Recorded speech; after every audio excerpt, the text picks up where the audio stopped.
Pemirsa, seorang pria di Solok, Sumatera Barat tega menebas ibu dan adik kandungnya sendiri.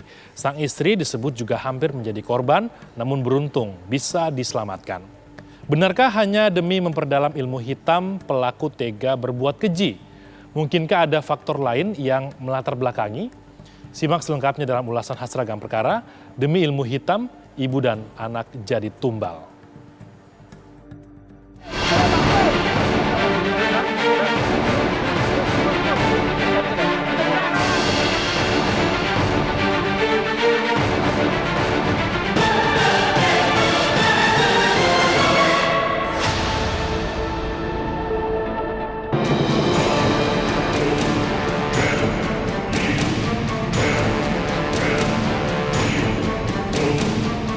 Entah apa yang ada di pikiran Mawardi, 50 tahun warga Nagari Suliek Aye, Kabupaten Solok, Sumatera Barat ini.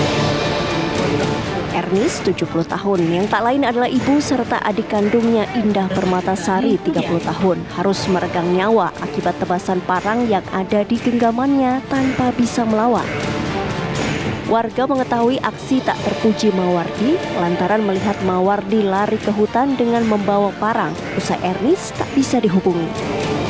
Warga pun mendobrak paksa kediaman Ernest dan mendapati tubuh Ernest dan putrinya Indah Permatasari sudah tergeletak bersimbah darah. Saksi menyatakan bahwa si pelaku ini sempat berguru atau menimba ilmu atau ilmu sesat atau ilmu hitam, sehingga dari hasil pengakuan si pelaku M ini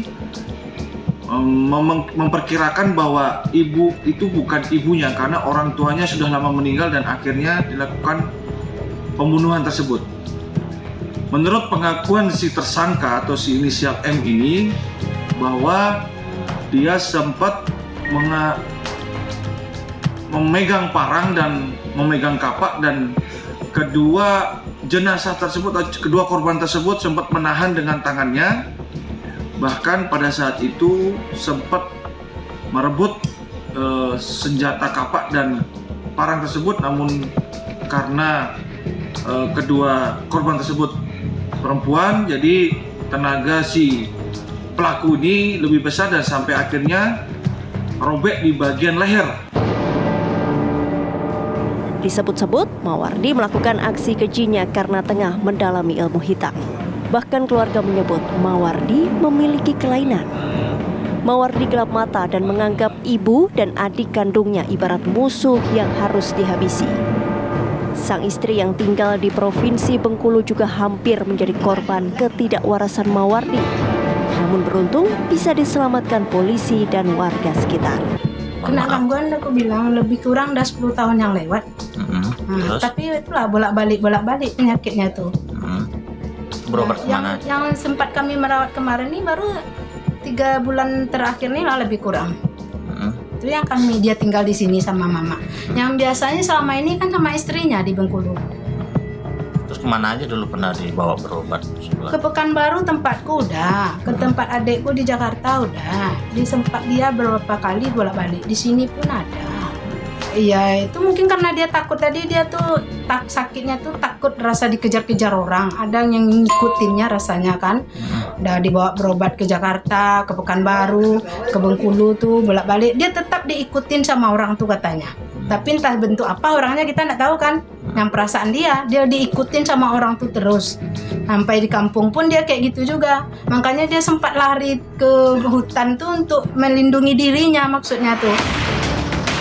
Senada dengan pihak keluarga, warga sekitar menyebut Mawardi juga tak tampak seperti memiliki gangguan kejiwaan.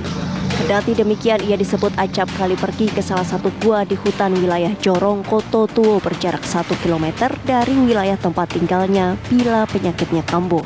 Kalau pelaku lari ke hutan itu sudah merupakan kebiasaan dia. Kalau seandainya lagi ada masalah di rumah atau dengan adik atau dengan ibunya, dia lebih cenderung itu kalau tidak aman dia lari ke hutan. Nah, lari ke hutan itu pada dasarnya karena di situ rumahnya dulu di situ. Mawardi akhirnya dibekuk di tempat pertapaannya yang berjarak 1 km dari kampung Nagari Suliek Aye.